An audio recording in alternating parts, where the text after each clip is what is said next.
Hello, everyone, and welcome back. We just got the July 2025 monthly report, and I have not read it yet, but I have briefly scrolled through, and there are some juicy sections to go through in this one. We have some big ship updates, big gameplay updates.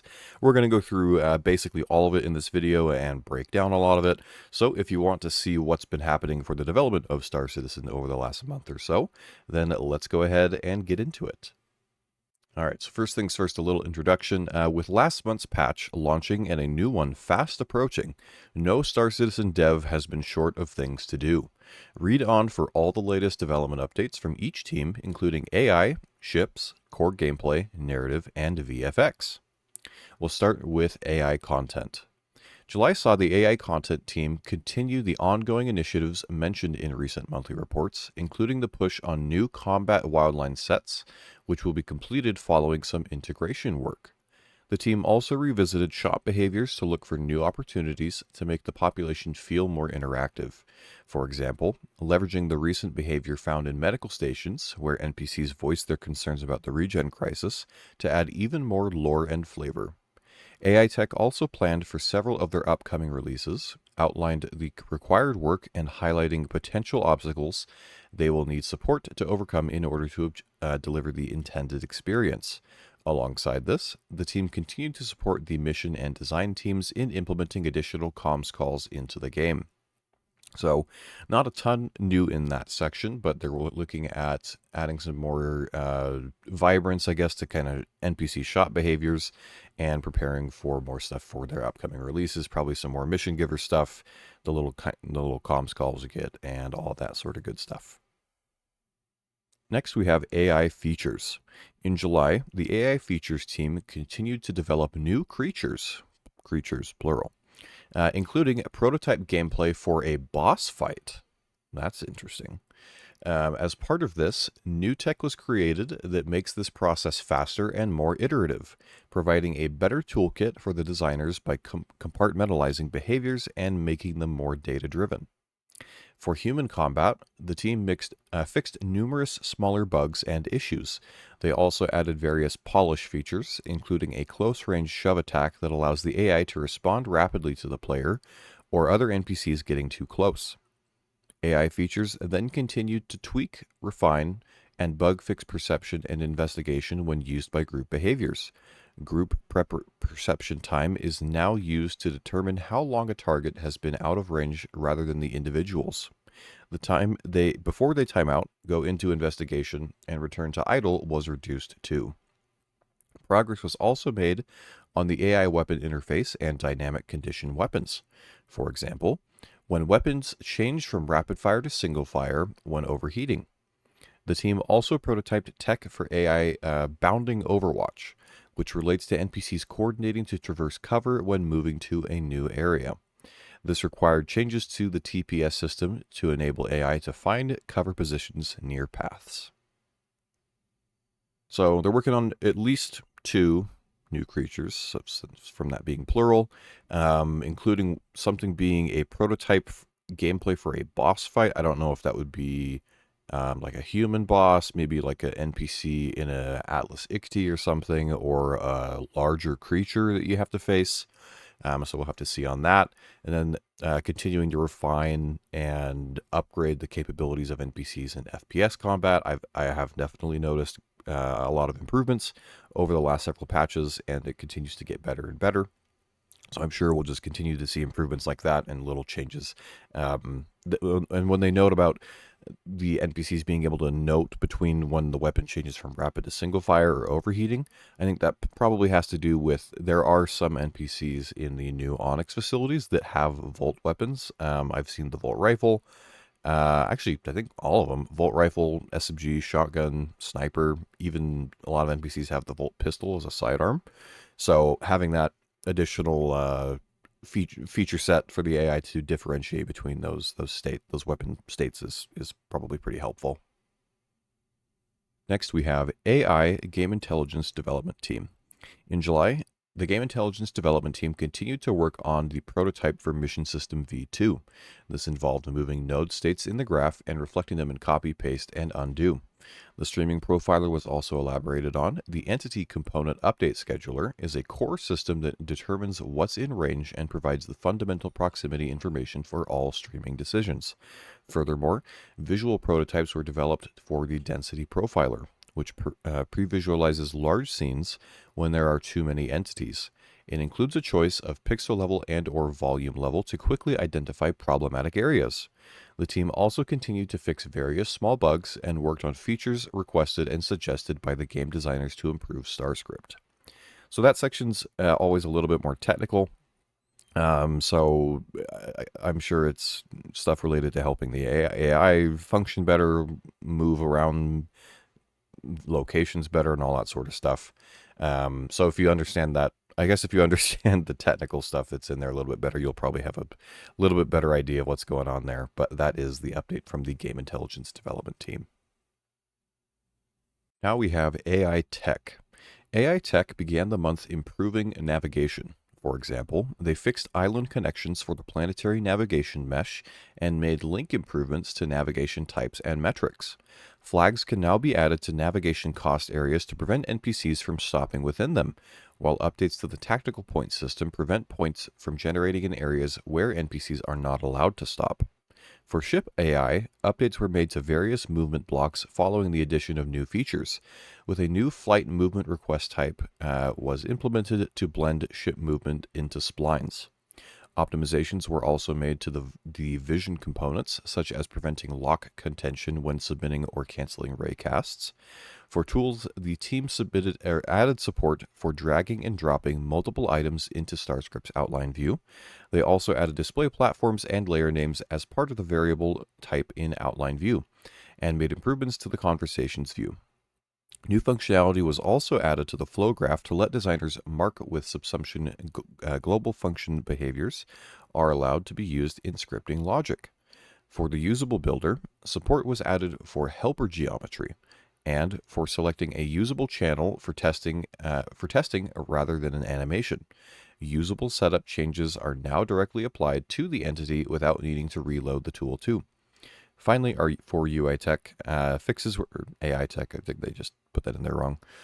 Fixes were made for various small issues, such as the name alignment slot not displaying properly, attached entities snapping to the wrong locations, and helpers not validating properly. That was a little bit, another kind of like a more technical section, but just sounds like mostly more refinement and optimizations to help AI kind of flow and move better between different areas. Which of course will help with gameplay on foot, with ship AI, optimizing how they fly and all that. That'll make that more of a hopefully enjoyable experience. But that is the update from AI Tech. Next we have animation. Last month, the team progressed with a new ship enter/exit template animation alongside pickups for bespoke gameplay features for an upcoming PU release. I wonder if that's the ship animation, I assume, is for some new ship that we'll be getting at some point. The bespoke gameplay features, I don't know if that has anything to do with the Onyx facilities or if it's something further beyond this 4.3, 4.3.1, or something like that. I don't know. The facial animation team processed content from June's performance capture shoot, including several new mission givers and a mini boss. They then worked alongside narrative to create and finalize animations for various TV broadcast characters that will populate the verse, including James Harriman. So sounds like Jared did some more facial animation stuff and performance capture, and they did some stuff for several new mission givers, so 2, 3, 4, I don't know how many, probably at least 2, and a mini boss, which is very interesting. I don't think we haven't really had any, at least like on foot or anything, boss fights that I can think of in the PU. So if we get something like that, I guess maybe you could consider the Apex Valakar kind of a boss fight, but like human, there's not really been anything like that on more small scale FPS. So Really cool. And then finally, for animation, the devs were also back on set with the mocap and narrative teams, capturing additional content for Alpha 4.3.1 and future releases. Next, we have art characters. The character art team spent the month creating new armors and armor variants. Meanwhile, the concept art team prepared handoff sheets and began the exploration phase for new flight suits alongside requests from other teams. I assume this is probably not the Geist armor, because the Geist armor has some variants and stuff like that, but I assume that had already been done for quite a while before this patch went into PTU. So this is probably some more armors for upcoming patches, maybe 4.3.1 or maybe even a little bit further down the road than that. And new flight suits. So we'll have to see if maybe by the time we get those, we have some of the characteristics of armor that the flight suits would actually matter and, give you some advantages in a pilot seat. But that is the little bit of an update from character art. And now let's talk about ships. Okay, so we have a pretty decently sized ship section here. And we have some images to look at as well. So let's go ahead and go through it. In the UK, the Anvil Paladin had its grey box gate review. This highlighted some challenges with the side turret setup, resulting in further rounds of iteration to get something that plays well whilst adhering to the original concept. Further navigation flow updates were made to the Drake Ironclad, including new elevators and revised staircase locations to improve traversal times around the ship. The Ironclad Assault also progressed through Whitebox, with the team implementing the key differences between it and the base. Now them saying that it also progressed through Whitebox makes me think that the base Ironclad currently is also still in Whitebox, especially because they're adding new elevators, they're changing the staircase locations around. So it sounds like the Ironclad is. I still think. I think there's a really good chance we could get it for next year's Invictus at this point. But with that update, I don't think there's really any chance at all we see it at IAE. But I think there's a pretty good chance that we would get it at next year's Invictus. So unfortunate for all you Ironclad owners, I guess. I love the Ironclad too. I'm really excited to play with it, but unfortunately, you're going to have to wait a little bit longer for it. Next, we have the RSI Meteor was also launched into the PU alongside a full interior retrofit for the Mantis. 4 unannounced vehicles progressed down the pipeline too. The first was kicked off and is approaching the end of the white box phase, while the second passed its white box review and progressed into gray box. Some issues around its cargo mechanism were identified during the review, but were rectified afterwards. Cargo mechanism, that makes it sound like it's more complicated than just like an elevator or something. I don't know. We'll have to see what that is, but that's in gray box, so that's possibility. Maybe we'll see that by IAE, but that might be like an early 2026 ship or something like that. And then the third continued through development, with all its rooms receiving further geometry refinement alongside additional animation work for its moving elements. The final unannounced vehicle passed a combined gate review. This was done to provide more time for the audio, UI, and VFX teams to add additional details with the aim of setting new standards for their disciplines. So, potentially a very nice ship from a audio, UI, and VFX standpoint, and hopefully just, overall. So, what that is, I don't know. Is it the Kruger ship? Don't know. We'll have to see. And next, before we go through anything else, we have a image here of what appears to be the cockpit of the RSI Apollo.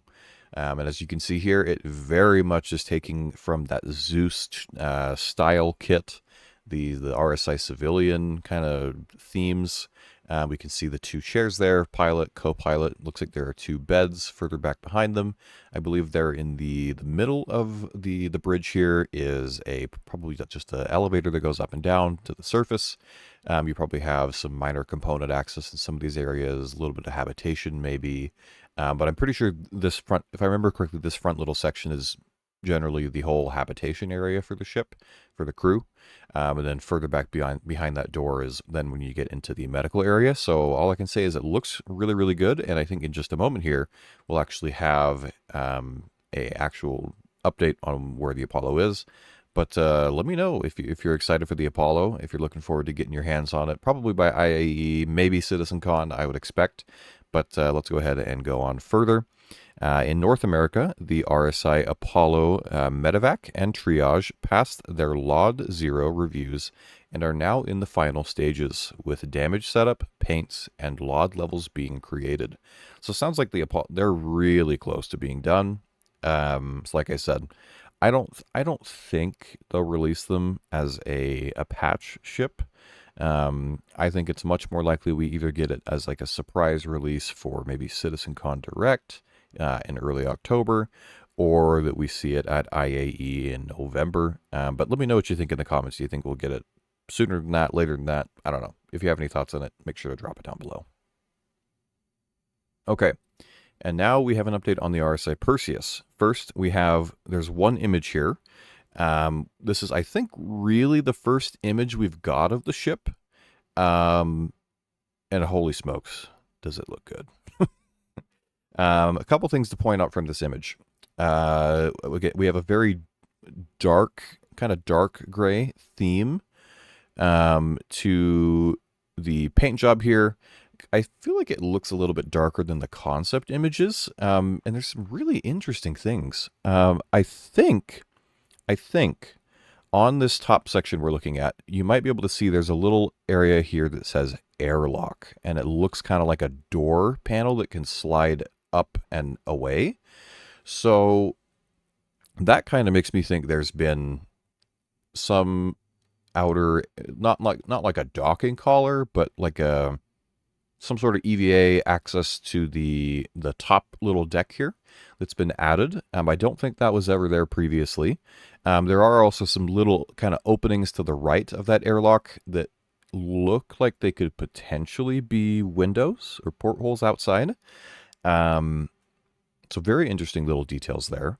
Otherwise, we can also see the remote turret on top of the ship here. It looks, as far as I can tell, looks to still be the dual size 3, looks like the Mantis Gatling guns, I think. So I had heard there had been some rumors that those had changed to size 4. At least as far as I can tell right now, it looks like they're still size 3. And then you can also, at the front of the image here, to the far left, you can catch a bit of a glimpse of the giant turret on the front that is going to house, from rumors, officially it's dual size 7 cannons, but from rumors from John Crew, from a Beijing bar citizen a few months ago, it sounded like these guns have potentially been upgunned to dual size 8, so the turret may have been made a little bit larger. We'll have to see. Only thing I'm not noticing anywhere in this image, and it could just be because of the angle they're showing, I'm not seeing any PDCs on here. We've heard that they're going to be adding about 4 PDCs to the Perseus as well. So we'll have to see if those end up being on there. They might already be there, but just not anywhere on the ship in this image that we can see.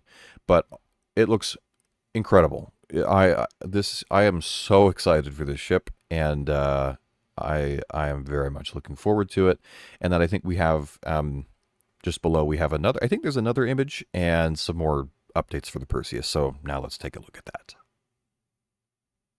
Okay, and it looks like actually I thought there was another image, but there's not. But we do have a little bit of a summary for the Perseus and a couple other things.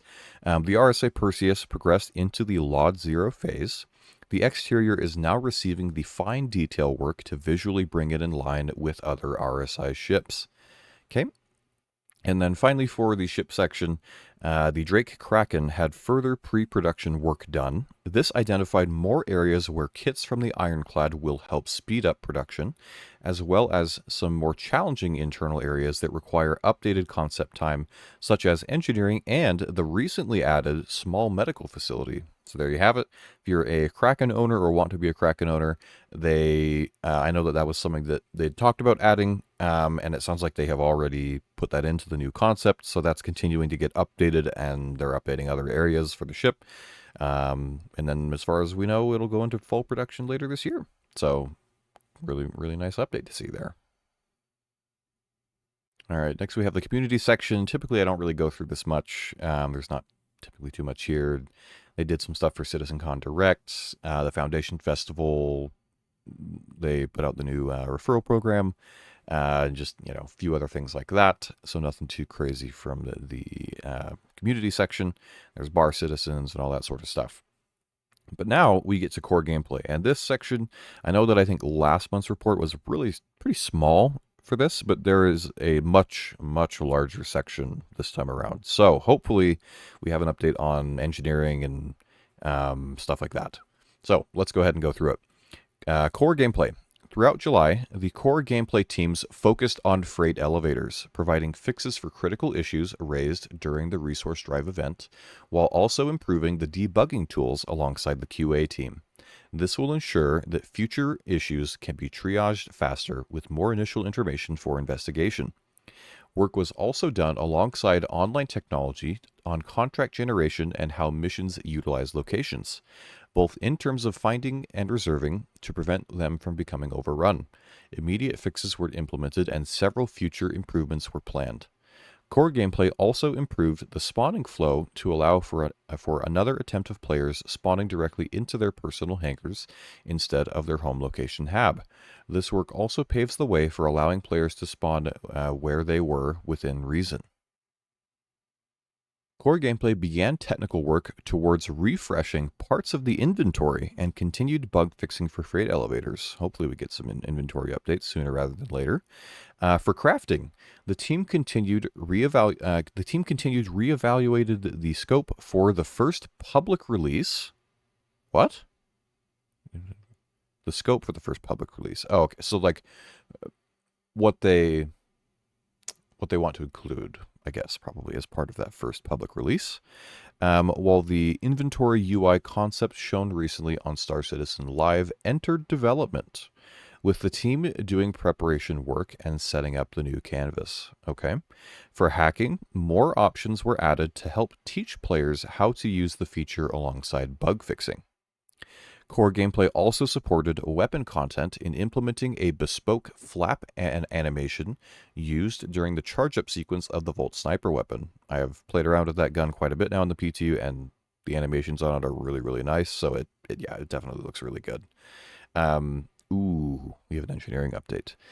July saw engineering gameplay enter tech preview preparation, with the devs moving the code into a new staging stream. They also added the ability to limit the number of active items per pool. Thruster temperatures are now visible on the screen, and the iconography between the diagnostics and engineering screens have been unified. The team also added further damage balance modifiers, for example, making fuses on sturdier ships harder to destroy. That'll be pretty nice. Diagnostics also received severity filters and item categories to make it easier to identify critical issues. As part of the ongoing Looting and Harvestable Quality of Life initiative, the team completed a new implementation of loot generation. This system is twice as fast as the previous version and includes better controls for the designers alongside improved debug tools. The item expiry feature kicked off, which will allow the designers to define the functionality lifetime of items. This is intended for items such as keycards that are only meant to be usable for a limited amount of time before they become non-functional. An item's expiry state and timer will be visible in the inventory. Progress on Item Recovery Tier 1 continued, including various setup and debug tool tasks. The team completed the refactor of Quantum Interdiction for server meshing, which was released in Alpha 4.2.1. There are still a few outstanding tasks to complete that will be delivered as part of future releases.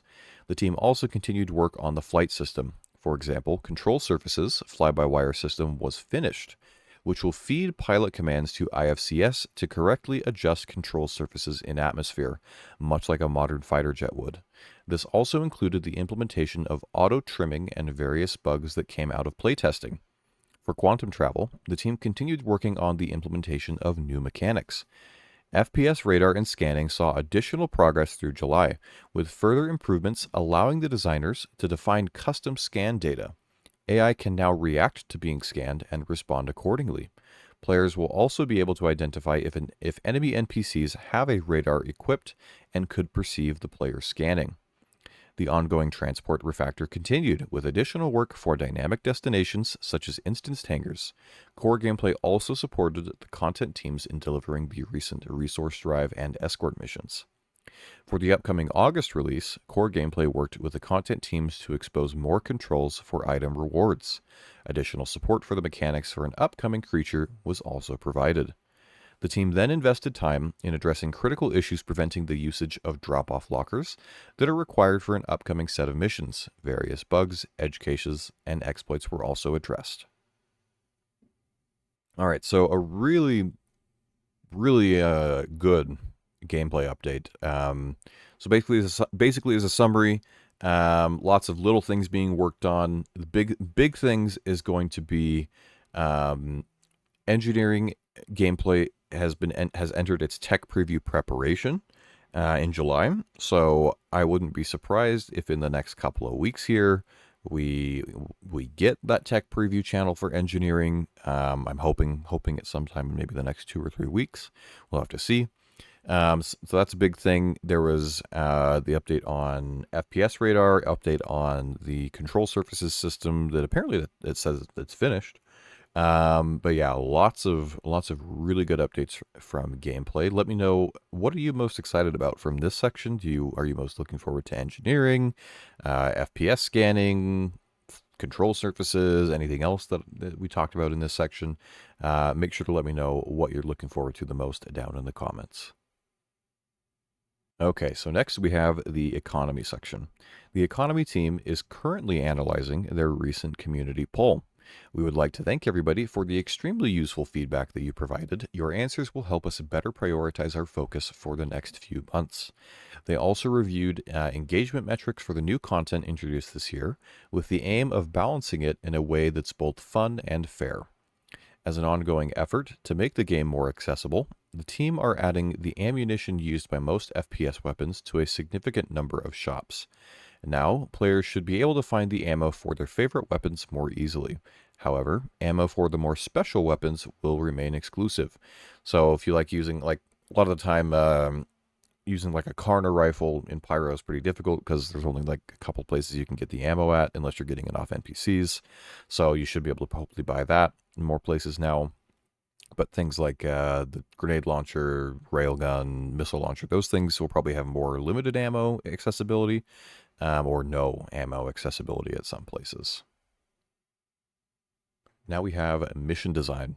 The mission design team monitored the resource drive event to see how players interacted with the event, fixed small exploits, and helped engineering fix the mission generation system.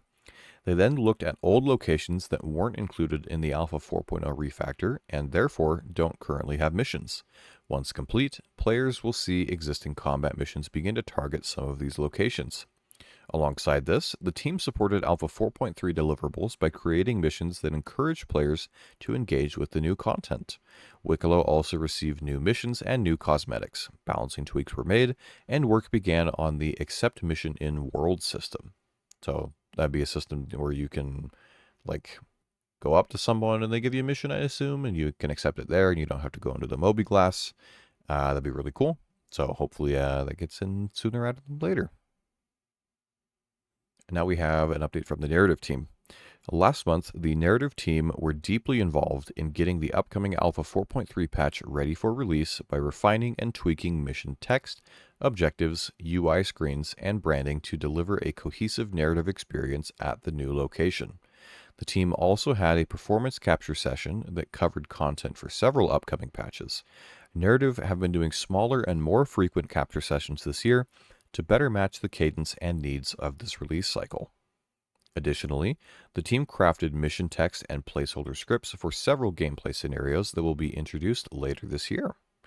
Because we need to record scripts far enough in advance for the material to be processed and placed in game, we work with design to record additional material to account for any future adjustments that may need to be made as the gameplay is polished. It's a careful balancing act between getting extra coverage and not bogging down in sessions with material that will never be used. Also, the team began filling in additional details for an upcoming location. honing specifics to help further guide art and design as they populate it with locations and gameplay. They also crafted lore for a new ship seller, who the narrative team hopes will be a fun addition to the verse. Interesting. A new crafted lore for a new ship seller. So I wonder if it's not a new, it doesn't sound like it'd be like a new ship shop, like like the same thing as like New Deal or Astro Armada. Sounds like it'd be like a singular person, maybe. Interesting. Maybe something kind of like Wicklow, but maybe a little different. We'll have to see, but looking forward to finding out whatever that is. All right, we're getting to the last couple of sections here. We have online technology. Live tools improved how developers report bugs through the crash handler, making it more reliable. It also supports a wider range of use cases to help catch and resolve issues faster than ever. The online services team worked on the Stow Context API and supported missions on both the server and game sides. Tasks for the Blueprint library also began, with API development planned for August. Finally, the team continued their work and discussions for Item Imprint v1. And then research and development. In July, the R&D's team focus shifted exclusively to analyzing performance and optimizing engine and game code. This will remain the primary focus for the foreseeable future. And then our last two sections, UI and VFX. So for UI, the UI team continued to support an upcoming gameplay event, contributing more interactive and environmental screens than ever before. Okay, this might be for the Onyx facilities. There are quite a few new little kind of screens you can interact with for like downloading some data and some things like that. This followed the usual process of working closely with the game designers to create the layout, defining the look with concept art, and then working with tech design to implement them in the game.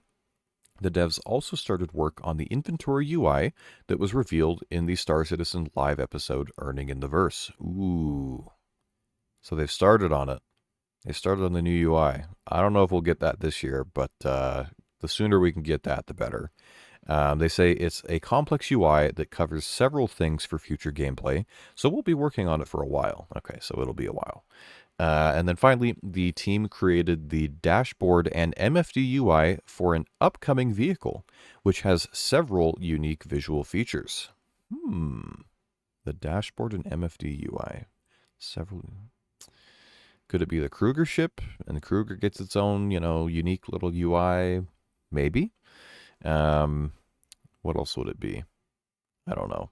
That was the first thing that popped into my mind. If you have any thoughts on another manufacturer, maybe it is, then let me know. But I wouldn't be surprised if it has kind of a quirky, interesting little MFD style and everything like that. And then finally, for VFX, the small section here, VFX's main focus throughout July was Alpha 4.3, including the new locations, bespoke events, vehicles, and weapons. And then they also began preparing for 4.3.1 as related tasks started to arrive. Okay, so that was quite a juicy monthly report. Again, I think the biggest updates are going to be from ships and probably gameplay. There's some other good updates on a lot of the other sections as well. Again, some of my highlights is the nice pictures we got of the Apollo work in progress and the RSI Perseus and the other updates we got from the other ships. The news that engineering is seemingly getting prepared for tech preview. Then the progress on other features like hacking, crafting, FPS scanning, and everything else. There's a bunch of little hints kind of dropped in different places for things that are coming in the next release or the next couple of releases or something like that. So a lot of interesting details, a lot of interesting things to talk about. Again, I'd love to hear what you think about all of what we talked about in the comments. What are you looking forward to most that we talked about most in this monthly report? If you enjoyed the video, feel free to leave a like, as it really helps the channel out. If you want to see more Star Citizen news videos, feel free to subscribe as well. And I appreciate you all so much. Thank you so much for watching, and I will catch you in the next one.